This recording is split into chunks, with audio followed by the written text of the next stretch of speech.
Welcome to another edition of the Manual. He is the Professor Alton Woods. I'm Chip Rice, and man, did you see? Did you see the women's Final Four this past weekend? Phenomenal. I saw parts of it. I missed the game I wanted to see the most, and that was LSU and Iowa because Aiden had baseball. Oh my goodness! So I'm checking on my phone, Mm. right? But I missed it. But I got it. Angel Reese. Man, That's a bad woman, man. she. I mean, 34th double-double. right out of 35 games. And for all intents and purposes, from what I understand, the only one she didn't get a double in, I think she may have left the game early or something, Yeah, something like that. Yeah. So she is a monster. She is a monster. So I watched South Carolina and Iowa on Friday. Right. Amazing game. And I'm watching Caitlin Clark. And I'm saying she is ridiculous. She's unbelievable. This girl is ridiculous. She is unbelievable. So when they beat South Carolina, I was like, all kudos, Right. We were in the barbershop arguing about the defensive aspects of it and what we would have done. And then I thought to myself, I said, wait a minute. Dawn Staley is a national championship coach. Absolutely. She's a gold medalist as a player and a coach. She probably knows a lot more about basketball than I do. So I got to be real careful with being critical about some things. But I do believe that there was a possible strategy. You had to get the ball out of Caitlin Clark's hands because she was just beating the brakes out. Well, you say that, and I agree with the theory. But she dropped 30 in the LSU game, too. Yeah. And so I'm pretty certain they wanted to get the ball out of her hands also. When there's nothing you can do, it's nothing you can do. Takes me back to Shaquille O'Neal. There's nothing you can do to stop him. Nothing. The question is, will he get 50 and everybody else get 20? Right. Because if you try to stop him from getting 50, he'll still get 40, but everybody else gets 30. Yeah. So what's the strategy? Do you just stop everybody else? Right. And know that one person can't beat you? Right. Or do you try to stop the one person and let 3 or 4 other people get off? Right. So in all of that, of course, the social media has blown up about about the John Cena move. You can't see me that Angel Reese did, and she's such a thug. She's classless. She's horrible. Yeah. And so we're gonna have to deal with that because we're gonna talk about these nuances of American society. This ain't even worldwide. This is America. This is another edition of the Manual.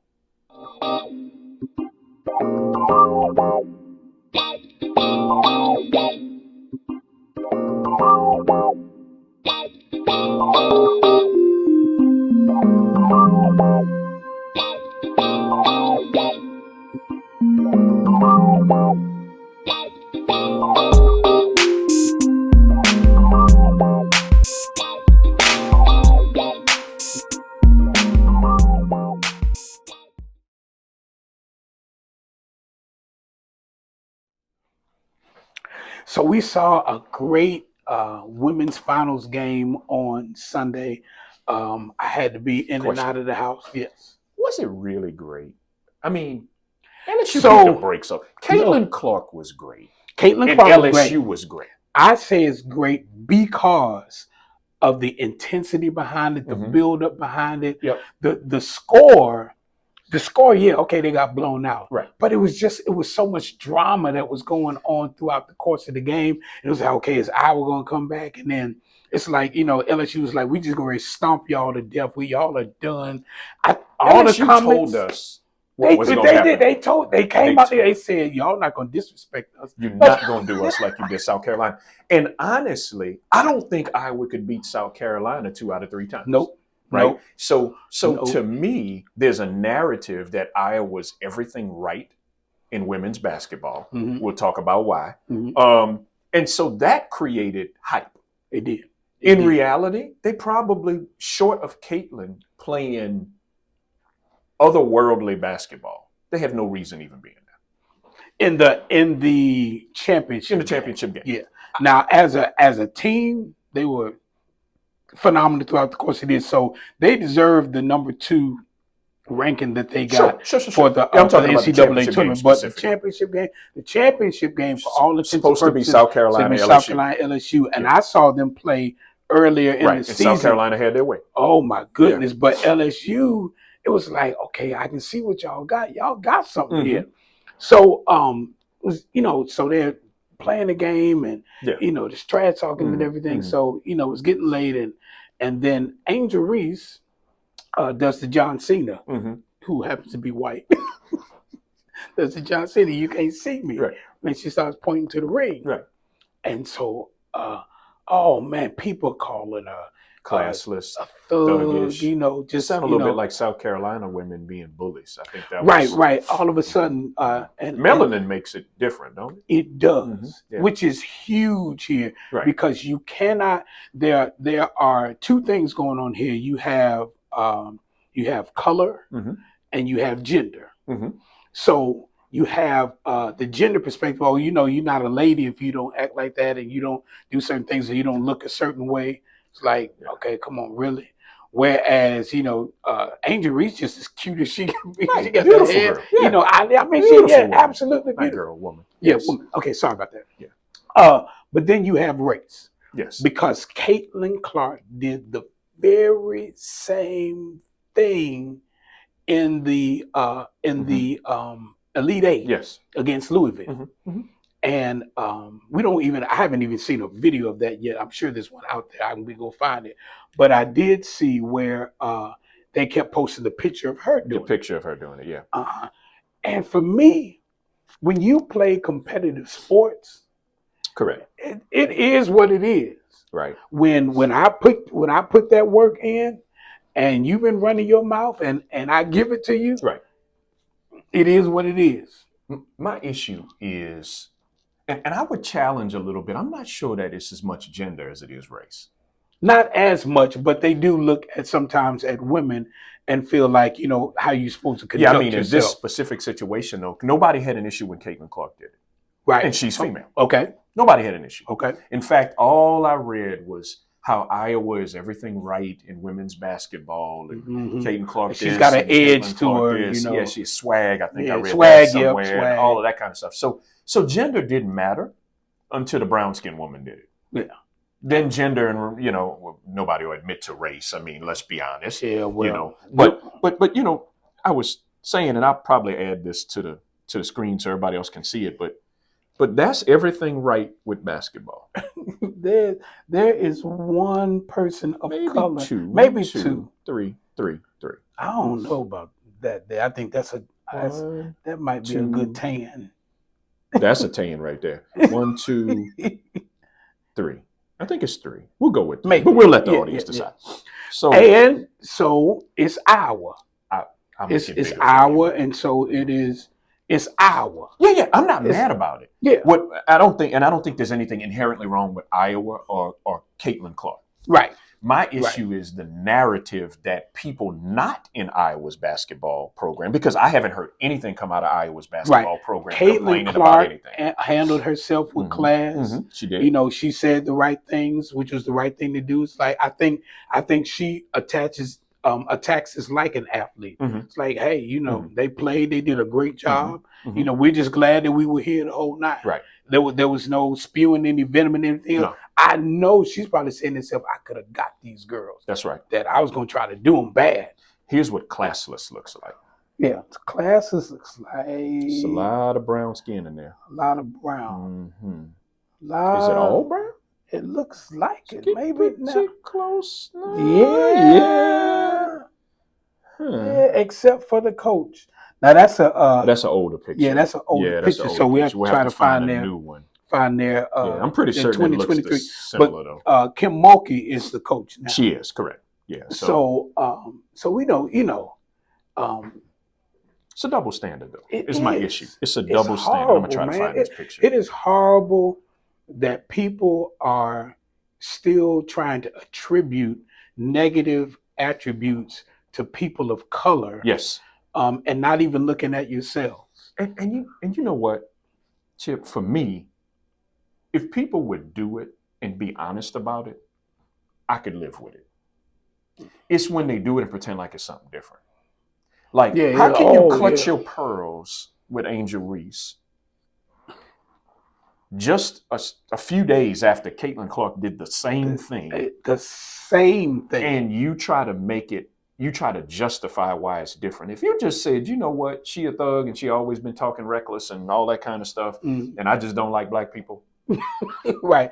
Say what it is. Say what it is. Say what it is. But I just saw a video recently where a white gentleman was doing an interview, and he talked about how that one of the problems with media is that they paint people of color in the negative. Correct. No matter what the circumstance is. Correct. I saw one person. I even saw one headline that says Angel Reese explains classless taunting. I'm like, wait. How do you put that on the headline? Right.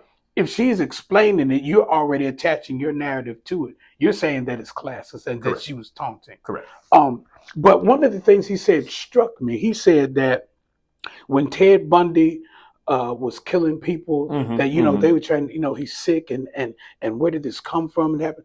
They said, I thought this was interesting. He said, but when Tamir Rice was killed by a white police officer, they went and dug up things about his parents and their domestic abuse and everything else to change the narrative so as to make it look like this little black boy is the problem. Correct.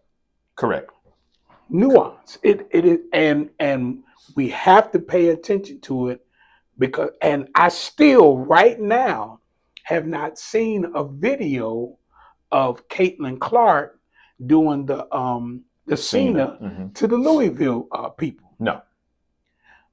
But we got Angel Reese blowing up. I'm scrolling through Twitter right now, all over the place. It's nuance. And so how does that translate to us in society? A lot of times people look at you and they're looking at you and they're not looking at who you are. Correct. They're saying I automatically assign something to you because of what I've been taught, what I have been around, and I say this must be who you are, and I'm not allowing you to, any leverage, any. Here's your video right here. Oh, you found one? Yeah, I found one. Yeah, there it is. Yeah. So Angel Reese did it a little bit longer. She did. Angel did do it long. She did it longer. She might have gave and three more. Yeah. 3 more gyrations with her hand. Right, but it's Caitlin. It's okay. It's okay. And this is terrible because this is not Caitlin's fault. Caitlin, and with all due respect, as a term of endearment, Caitlin is a thug. She is a Caitlin is a baller. I watched her pull up at the first and early in the game. She pulled up from Steph range. So splash. So I want to go back. We agree Caitlin is a thug, but we need to be very clear, not thug in the media sense. Right. Because the media tends to have a very specific profile of a thug. Yeah, you can be a white thug and be great. Correct. But if you're a black thug, you're the worst. Absolutely. Yep. Absolutely. So we just need to be real clear. Yeah. So the challenge for me, and part of the reason why I love Angel Reese, like I am, obviously I'm from Louisiana, so I support LSU sports, all sports, Angel Reese makes it that much easier for me to do. It was already easy. But there's because she's unapologetic in who she is. And that drives conservative people crazy. Conservative, racially biased people. Yeah, they kind of go together though. I'm not talking about religious conservative. But because I think that kind of gets lumped in all of that. Anyway, correct. That if you're conservative, then you're religious. Right. Which is not really true. It's not true. Not true. Yeah. So in its purest definition of conservative, because for me, conservative means preservation. So here's the thing. Thug, classless, woke, all of those are the new N words for other people. Right. So if there's a new N word, then the new C word is probably conservative. Right.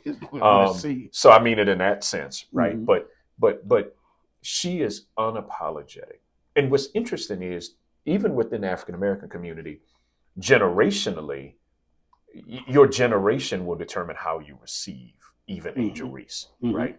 Older generations who are more play by the rules, stay within the confines of the system, will also say she doesn't need to say all of that. She doesn't need to do all that. Right. Yeah, that's not how we do it. You should be a good sport. And everything is like. What I love about millennials, Gen Zs, they don't care, and they do not feel any pressure to play by rules that have been long established. Right. They are flat out unapologetic in who they are. Right. Now, Angel Reese is good at what she does, so it fits. Right. You can't do all of this if you're not good at what you do. And I don't care what color your skin is. Right.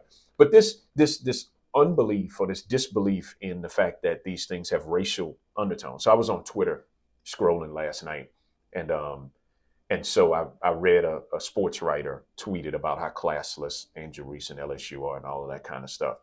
And several people went back and forth in the comment section, and he was actually initially responding to people's comments because people immediately checked him, right? And but what got interesting is one person said, "Well, how do you feel this way about Angel Reese when Caitlin Clark did the same thing?" And so then he says, "No, it was different because Angel Reese, I can't remember if he used the word chased down or ran behind or something to imply she was persistently going after Caitlin Clark, and Caitlin Clark didn't do that to the other player." And I'm sitting there thinking to myself, talk about nuance. So now the position you stand on the court and exactly how fast your feet are moving and whether you're moving in the same direction of the opposing player or not determines your level of class. Right. Determines whether or not it's a taunt or whether or not it's acceptable. Now, he didn't respond to me because then I tweeted back to him and I said, well, maybe if she had less melanin, you wouldn't have noticed that one. Oh, no. He didn't respond to me. No, of course not. But that's fundamentally my issue, man. It's like we are dealing with this undercurrent and what's driving, and I'm trying my best not to say white folk. What's driving white folk crazy is this generation of African Americans will not allow you to be comfortable in your racism. I'm here for all of it. They won't. She is on Twitter saying, I'm not going to keep it cute. Angel Reese, that is. She's on Twitter saying, I love being a Black queen. And I know there are households in America, particularly in the Midwest, I'm sure right now, who, not all, but some, who are losing their mind, not because their team lost, but because their team lost to them. Right. And with them making the statements that they made. Correct. It's like, oh my God, Correct. And so all of the work, all of the effort, all of the expertise, all of the ability that they showed on the court is now secondary because you want to put this at the forefront. Correct. As if that was the thing that caused you to lose. Correct. No. Because if she didn't do this, we would have won. And what I'm here to tell you is there's a little girl named Jasmine Carson. Yes. She snapped in the first half. Deuce revolver. 22 she off put the up bench. 22 off the bench. She snapped. So y'all didn't lose because Angel Reese is classless and a thug. You lost because Angel Reese and Alexis Wilson and Jasmine Carson and the rest of the LSU women's basketball team put some work in on Sunday. So it's not about classless. They actually delivered a class. Right. 102 was what they had on their side. 102. Class number 102. So we got to get over it. And I got to be honest, man. I'm just looking at, like I said, the Angel Reeses of the world, and I'm like, keep talking, girl. Right. Keep talking. Right. Because what I know is that with my friends that happen to be white, everybody's I mean, they just like, she did her dirty.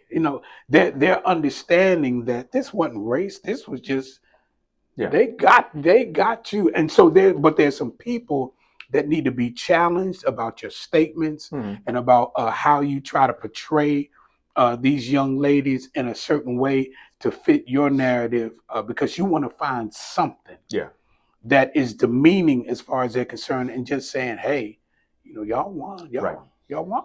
You know what I would wonder? And see, there's no way to truly get to the unfiltered truth because people will doctor it up to make themselves right. But my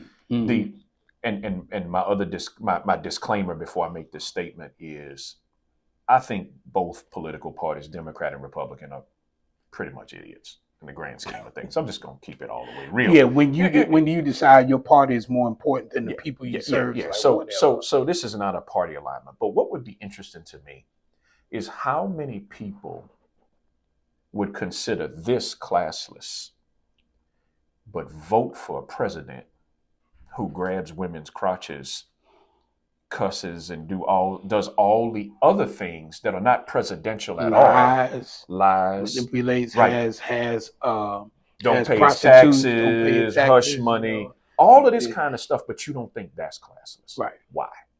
Right. Why is this classless? Right. But someone who's supposed to represent the most powerful nation in the world, right, is on tape saying I could murder somebody and my voters will still vote for me and I'll get away with it. And I'm grabbing vulgar language, parts of women's bodies and all of this kind of stuff. But that's not classless enough to stop you from voting for him. But this is classless enough to keep you up all night on Twitter. Y'all, do you see? We got a ways to go to fix this, because you can't keep looking at people and deciding that somehow you need to make yourself better than them. You can't. And not understand them, not want to walk alongside of them, not understand how we can all do life together, even if we have different experiences. Absolutely. It's those are the nuances that you have to, we, especially as Black men, have to deal with, because we have to overcome that to still do what it is that we need to do. Correct. In so many aspects of society. Correct. I hear the statement, we've come a long way.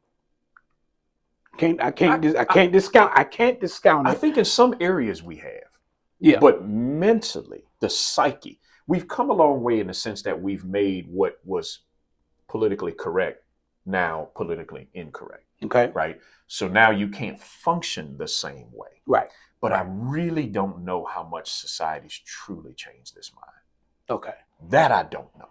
I think we have something coming up that may also be telling. And I just jumped to this because I was listening to what you're saying. Yeah. But this purchase of the Washington Commanders, we're going to find out something pretty soon. Yeah, we're going to find out something. I think another thing is fascinating while we're here. I know we only have a few more minutes, but let's keep this theme going. Lamar Jackson. Right. Now, let me first start off and say this. I think giving Deshaun Watson a fully guaranteed contract was a bad idea. Terrible. And I fully expected owners to say, we have to fix this. Cleveland's desperate in a poorly run franchise historically. So they did what they felt they had to do. They jumped out there. Bad decision, right? Whatever. So I fully understand that Lamar Jackson is market correction. Why is Lamar Jackson, why does he not have a contract? Here's what I back to Twitter. Because, I follow these stories. I'm curious as to how people think. Well, Lamar, as opposed to just saying it is collusion, probably, right? And I know the owners can't admit to it, but as fans, we could call it what it is, right? It is collusion, and we need to adjust the market, right? We need to fix it. That's what's happening to Lamar Jackson. They're telling the ownership of the Baltimore Ravens, do not give him a fully guaranteed contract. And nobody else do it. When was the last time an NFL MVP is a restricted free agent?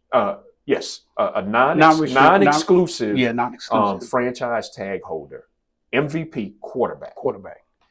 And teams come out and say, we're not going to pursue him. When was the last press release where a team said they're not going to pursue a free agent? Yet, with $50 million on his deal currently right now, the Green Bay Packers said, oh yeah, we'll trade Aaron Rodgers to the New York Jets, and just like, we're gonna work out our contracts now. $50 million.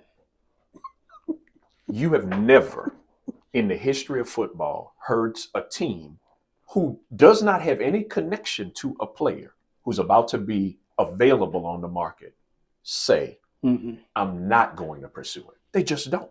Right.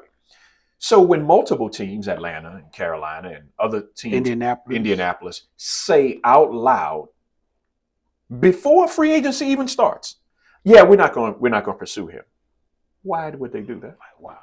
To shift leverage back to the other team, because there's collusion. The owners are sending a message. How does this fit within the scenario? I do wonder. Oh, I'm sorry. Before I say that, and then of course all the Twitter comments. Well, he's just a running back. He's an NFL MVP at quarterback. Okay, and it is statistically shown that Baltimore does not win without Lamar Jackson. We know it. It's so pure. Right. Now, we're not going to talk about the fact that they've had bad offensive coordinators and they have not put significant talent at wide receiver. No. They have great tight end play, but not wide receiver play. Right. So miss me with all the fact that the man can't play quarterback. They tried that when he came in the league, wanting him to switch. And he showed him. But my point is this. If that were Peyton Manning, pre-Super Bowl Peyton Manning, because y'all know Peyton Manning in the regular season is a dog, but in the postseason, Peyton Manning is average. Go check the numbers. I don't need to debate. Unlike his brother, who's average he's average in the regular season and a monster in the postseason. But my point is, I wonder if it's Justin Herbert next or Joe Burrow, who I love. Mm-hmm. Is it going to be the same energy from the masses about, no, we shouldn't pay him? Mm-hmm. Or is it going to be, oh, no, he's worth it? And what makes one worth it and the other one not? And you know what the issue is, Alton? The issue is they're going to give those two guys the same amount of money that Jackson was asking for, and they're going to either do it with signing bonus and these contracts. Mm-hmm. They're going to get the same money, but they'll just say, in year 4 and 5 or 6 or 7, whatever it is, then it becomes this amount, some ridiculous amount. Yeah, because I haven't heard Lamar Jackson say that he wanted a fully guaranteed contract. I know that's the that's what everybody's saying. Yeah, maybe he wants the fully guaranteed money, the percentage of the contract to be guaranteed greater than what they're offering. Right. I mean, we just signed Derek Carr, man. Now, granted, it's not all guaranteed, but we just signed him to $150 million over 4 years. Yeah, so, and we talking about Lamar Jackson. We can't believe he didn't take the $133 million guarantee. But Derek Carr got over right around 100. And Derek Carr is middle now, at the most. He changed the scenery. Who knows what's going to happen? But where he is in his career, he's middle. The man is an MVP. MVP. And then, he gets injured. What? Yeah. Don't they all? Right. Which one doesn't? Get out of here. Yeah, whatever. But anyway, so understanding that, you just got to take a deeper look now. There's some things there that are not just about dollars and cents. That are not just about etiquette and everything else. Some of it is black and white. Yeah. And we got to deal with it. We have to deal with it. And it starts with taking a long look at ourselves, right? If you were upset about Angel Reese, but accepting of Caitlin Clark, I challenge you to take a deep look inside and figure out why that is. Yep. I agree. Period. It's another edition of The Manual. Check us out on Twitter, on Facebook, on Instagram, YouTube. We are The Manual 4, the number 4U. The Manual 4U. And we'd love to have your comments and your insight concerning what it is that we do. For the Professor, Alton Woods, I'm Chip Rice. Have a great day.